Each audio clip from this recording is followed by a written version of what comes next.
let's go through this one now. So you're given the function f of x is equal to 2x cubed minus 3x squared, and you have to find the tangent, which is a straight line, y equals mx plus c. I think I found the tangent. Okay, cool. Plus c2. All right.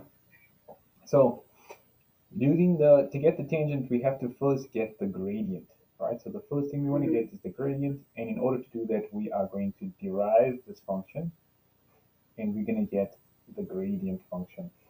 So that comes to the following, which is 6x squared minus 6x. We know that x is equal to half, where we want the tangent and normal to pass. So I'm going to make x equal to half in the gradient equation so that I can get the m value, because technically this is going to get me my m value. And 6 over half squared minus 6 times half. I'm going to put this on the calculator. 6 bracket 1 over 2. It's negative 1.5. Negative 1.5. Okay, cool. All right, and then once you got negative 1.5, all right, we're going to keep it as a fraction, but it's fine. 1.5. It means that I have the equation for my tangent looking like this so far. Y equals negative 1.5 x plus c. Yep. In order to get the c value, you need an x value and a y value. So I have the x component, I just don't have the y component. So to get that, I can then substitute x and y into the equation and find c. In order to do that, I have to use the original function to get the y value. So I've got to substitute x into my original function to get the y value. So let's do that. Oh. Yeah, so slightly on the side here, I'm now going to say f of half, the original function taking on the value. I think it's 0, right? Maybe. Let's have a look. So that's going to come to 1 over 8, so that's 2 over 8.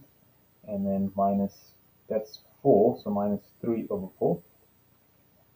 So it should be another value.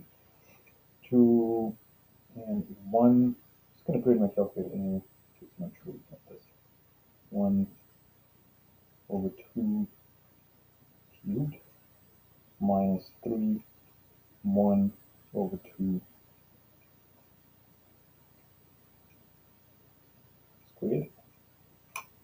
Definitely negative half. So negative 0.5 is going to be this y value here. So it's actually 0.5, negative 0.5 is the point of tangency, and also the point at which the normal is. So I'm now going to take that and I'm going to substitute this point, which is 0.5, negative 0.5 or half, negative half, into it.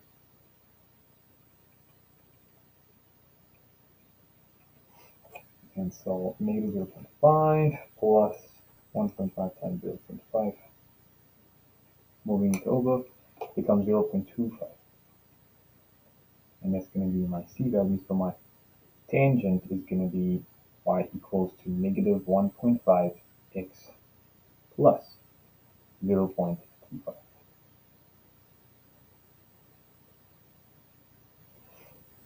I'm now done and I found my tangent. The normal to the curve is perpendicular.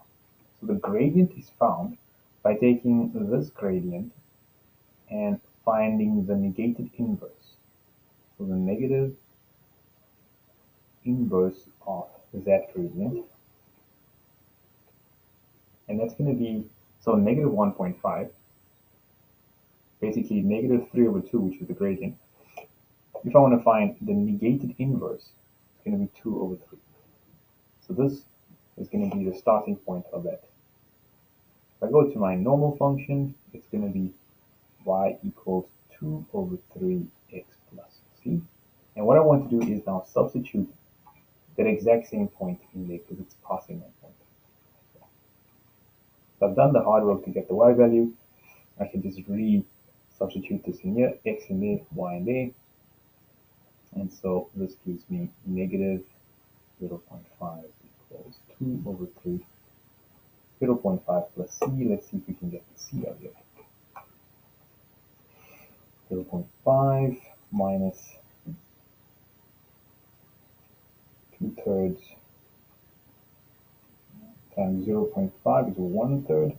That comes to negative 0.83. And so therefore the normal will be y equals to 0.67, because that's 2/3, x minus 0.833. Could use three significant figures, 0.667, and then you could call it three significant figures. And then I've got my normal, and I've got my tangent at the top there.